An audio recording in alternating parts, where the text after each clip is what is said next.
Halo, saya dan kelompok saya di sini akan menjelaskan tentang manajemen persediaan. Adapun kelompok kami terdiri dari Ahmad Alfi Alfandi, NIM 19103014, ada Ide Bagus Satria Wibawa, NIM 19103023, ada Nikade Aprilia Pratnyamika dengan NIM 19103012, dan dengan saya sendiri yaitu Niputu Yeni Nirmalasari dengan NIM 19103014. Oke. Pengertian manajemen persediaan merupakan salah satu aset penting dalam perusahaan. Perencanaan dan pengendalian persediaan merupakan suatu kegiatan penting yang mendapat perhatian khusus dari manajemen perusahaan karena pemborosan terjadi di dalam persediaan. Namun tidak dipenuhi maka bisa menghambat produksi barang atau jasa. Adapun tujuan dari manajemen persediaan adalah untuk menyediakan jumlah bahan baku yang tepat, lead time yang tepat, dan biaya minimum.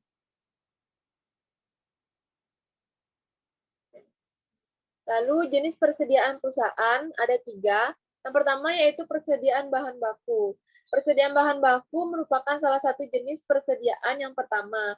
Dan bahan baku merupakan bahan yang wajib dan harus ada karena tanpa adanya bahan baku maka barang jadi tidak akan selesai dibuat. Lalu yang kedua ada persediaan barang dalam proses. Tidak sedikit perusahaan yang akan mengirimkan sesuatu barang setengah jadi atau barang dalam proses di pabrik. Yang lainnya untuk dapat dilanjutkan menjadi barang jadi. Yang ketiga, persediaan barang jadi, di mana barang jadi mengacu pada produk atau persediaan yang siap dijual oleh perusahaan. Barang-barang ini telah menyelesaikan siklus produksi. Next. Lalu ada penyebab timbulnya persediaan, yaitu tidak sinkronnya permintaan dengan penyediaan dan waktu yang digunakan untuk memproses bahan baku. Selanjutnya akan dijelaskan oleh teman saya, Alfi. Baik, terima kasih waktunya Yeni. Di sini saya akan menjelaskan tentang biaya persediaan didasarkan pada parameter ekonomis yang relevan dengan jenis biaya. Jadi di sini ada 4. Yang pertama itu biaya pembelian atau purchase cost adalah harga per unit apabila item dibeli dari pihak luar atau biaya produksi per unit apabila diproduksi dalam perusahaan. Kemudian yang kedua ada biaya pemesanan atau order cost atau bisa juga disebut setup cost adalah biaya yang berasal dari pembelian pesanan atau biaya persiapan setup cost apabila item diproduksi dalam pabrik. Biaya penyimpanan, yang ketiga itu biaya penyimpanan, yakni carrying cost atau holding cost, adalah biaya yang dikeluarkan atas investasi dalam persediaan biaya, pemeliharaan persediaan, dan biaya investasi sarana fisik untuk menyimpan persediaan. Dan yang terakhir adalah biaya kekurangan persediaan atau stock out cost, adalah konsekuensi ekonomis apabila terjadi kekurangan dari luar perusahaan maupun dari dalam perusahaan. Kemudian next ada faktor-faktor pendukung ketersediaan. Jadi ada 3, yakni keandalan atau reliability, itu keandalan komponen dan adanya mekanisme penanggulangan gangguan. Kemudian yang kedua itu ada kemudahan pemeliharaan atau maintainability. Pemeliharaan ini ditujukan untuk mencegah terjadinya gangguan, termasuk deteksi tanda-tanda kerusakan. Kemudian yang ketiga ada kemudahan perbaikan atau serviceability, adanya perjanjian kontrak, dukungan perbaikan dengan vendor atau pihak ketiga. Next. Nah, selanjutnya ada fungsi manajemen persediaan. Di sini ada 4. Yang pertama, mengantisipasi kekurangan persediaan. Hal ini harus diperhatikan terutama bagi perusahaan yang berfokus dalam memproduksi barang. Meskipun pada umumnya suplai bahan memang sudah pasti datang sesuai jadwal, langkah antisipasi tetap penting untuk dilakukan. Kemudian yang kedua, ada mengantisipasi pesanan persediaan. Ternyata tidak sesuai dengan kebutuhan kondisi, seperti pesanan yang tidak sesuai mungkin jarang terjadi, namun bukan tidak mungkin bisa terjadi. Perusahaan selalu harus memastikan pesanan persediaan yang diterima apakah sudah sesuai yang dibutuhkan untuk proses produksi. Kemudian yang ketiga ada berjaga-jaga apabila persediaan yang dibutuhkan ternyata tidak ada. Di pasaran, fungsi utama dilakukan manajemen persediaan adalah untuk memastikan persediaan bahan selalu tersedia. Kemudian yang terakhir ada menjamin lancarnya proses produksi. Nah, terutama bagi perusahaan yang berfokus dalam memproduksi barang, proses produksi harus dipastikan tetap berjalan. Next. Nah, selanjutnya ada pendekatan metode manajemen persediaan. Next. Nah, pendekatan metode manajemen persediaan ini ada beberapa macam. Yang pertama itu ada metode EOQ atau Economic Order Quantity. Biasa disebut dengan metode kuantitas pesanan ekonomi, merupakan salah satu metode pengelolaan persediaan dengan cara membeli persediaan sesuai dengan pesanan yang diterima. Nah, di sini misalnya perusahaan mendapatkan pesanan, sudah ditentukan oleh pemesan berapa jumlah pesanan, spesifikasi, serta waktu kapan harus selesai. Dengan begitu, perusahaan akan memperhitungkan berbagai hal, termasuk tentang beberapa kebutuhan bahan, spesifikasi, serta beberapa harga bahan baku untuk memenuhi perusahaan tersebut. Nah, di sini ada formulasinya, di mana R sama dengan jumlah kebutuhan dalam unit, C sama dengan biaya pemesanan setiap kali pesan, dan H sama dengan biaya simpan per unit. Selanjutnya akan dijelaskan oleh teman saya. Terima kasih.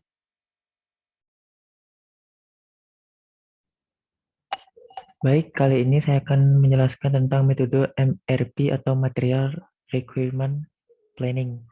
MRP ini merupakan metode pengendalian serta perencanaan persediaan untuk menjamin bahan baku selalu tersedia. Selain untuk menjaga supaya bahan baku tetap ada untuk digunakan, metode ini pun berguna untuk memastikan persediaan berjumlah sedikit. Kemudian metode JIT atau Just in Time. Metode ini punya istilah lain, yaitu metode tepat waktu, memungkinkan perusahaan sebisa mungkin dibuat tidak menyetok atau memiliki persediaan. Sehingga perusahaan diusahakan memiliki persediaan nol atau mendekati nol. Hal ini karena jika posisi perusahaan seperti itu, biaya persediaan juga tidak akan dikeluarkan. Kemudian metode analisa ABC. Dalam metode ini dilakukan penggolongan persediaan di mana dasar penggolongan tersebut adalah nilai serta persediaan. Yang dimaksud nilai di sini adalah nilai total dari persediaan, bukan harga persediaan per unit. Setiap item persediaan akan diberikan label sesuai kelasnya masing-masing. Ini dilakukan karena setiap item persediaan diperlakukan berbeda. Kemudian ada metode periodic review. Dalam metode ini, memungkinkan dilakukan pemesanan persediaan bahan dalam jarak waktu yang sama. Jadwal pesan barang sudah terjadwal secara rutin, jadi manajer keuangan dapat memperkirakan berapa pengeluaran untuk pembelian bahan baku tersebut. Metode ini punya keunggulan tersendiri. Selanjutnya, untuk studi kasus akan dijelaskan oleh April. Baik, terima kasih Satria. Nah, pada kesempatan kali ini saya akan menjelaskan tentang contoh kasus dari manajemen persediaan, yaitu PT Lautan Berlian membutuhkan bahan baku selama 1 tahun sebanyak 24.000 unit. Biaya yang harus ditanggung oleh perusahaan setiap kali pemesanan bahan baku yaitu sebesar Rp384.000. Sedangkan biaya simpan barang di gudang sebesar 10%. Dan harga bahan baku di pasaran yaitu Rp8.000 per unit. Perusahaan X sebagai supplier menawarkan kepada PT Lautan Berlian dengan harga Rp7.500 per unit dengan syarat setiap kali pembelian volumenya minimal 6.000 unit. Nah, pertanyaannya yaitu, apakah tawaran perusahaan X tersebut menguntungkan? Next. Jadi untuk penyelesaian kasus tadi, kita menggunakan rumus dari metode EOQ dengan harga pasar, yaitu perhitungannya EOQ sama dengan akar 2 kali 24.000 kali 384.000 per 10% kali 8.000, yaitu menghasilkan hasil 4.800 kg. Nah, EOQ dengan harga diskon yaitu perhitungannya akar 2 kali 24.000 kali 384.000 per 10% kali 7.750, yaitu menghasilkan 4.876 kg. Nah, hasil dari perhitungan EOQ tersebut tidak ada yang masuk dalam kriteria diskon, karena pembelian kurang dari jumlah 6.000 unit. Frekuensi pembelian harga asli yaitu 24.000 dibagi 4.800 sehingga menghasilkan 5 kali pembelian. Frekuensi pembelian harga diskon yaitu 24.000 dibagi dengan 6.000, yaitu menghasilkan 4 kali pembelian. Next, Satria. Nah, selanjutnya kita menghitung total biaya yang harus dikeluarkan pada harga asli, yaitu rumusnya TC sama dengan 24.000 dikali 8.000 dijumlahkan dengan 384.000 kali 5 dijumlahkan dengan 24.000 kali 8.000 kali 10% per 2 kali 5, yaitu menghasilkan 195.840.000. Total biaya yang harus dikeluarkan pada harga diskon yaitu adalah perhitungannya TC sama dengan 24.000 kali 7.750 dijumlahkan dengan 384.000 kali 4 dijumlahkan dengan 24.000 kali 7.750 kali 10% per 2 kali 4, yaitu menghasilkan 189.861.000. Jadi, untuk kesimpulan contoh kasus tersebut yaitu sebaiknya PT Lautan Berlian membeli dengan harga diskon, karena total biaya lebih kecil. Dengan kata lain, perusahaan dapat menghemat biaya sebesar 5.979.000. Next.